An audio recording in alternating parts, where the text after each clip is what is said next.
नमस्कार दर्शक बंधु जदि आप आज सुना कि रूपा किणवा चाहते तेज जाना कि आज घर बजार में 24 क्यारेट और 22 क्यारेट सुनार मूल्य कौन रही तेज आज भारतीय बजार में 24 क्यारेट सुनार मूल्य 1,27,200 टंका रही बेले 22 क्यारेट सुनार मूल्य 1,16,600 टंका रही।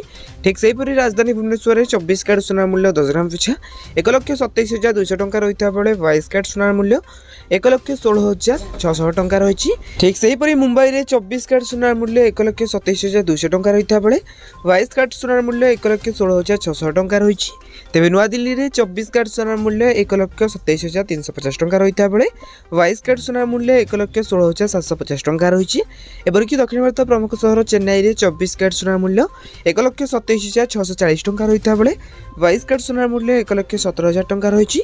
तेज पूर्व भारत प्रमुख सहर कलिकता में यथाक्रमे 1,27,200 टंका और 1,16,600 टंका रही सुनार मूल्य। अन्यपटे रूपा मूल्य किलो पिछा 1,62,000 टंका होची। तेज एटा थिला आज दिन सुनार पर सठिक मूल्य। जदि आपण माने आको एभली सुनार पर सठिक मूल्य जानबा चाहतांती तेज आम चैनल को सब्सक्राइब करी पाखरे आसुवा बेल आइकन को ऑल बटन में सेट करबा सहित वीडियो हेल्प होइतले नियति भाबे वीडियो को लाइक करी डिस्क्रिप्शन रे टेलीग्राम चैनल लिंक अछि तो जाके आपण माने जानि जानतु।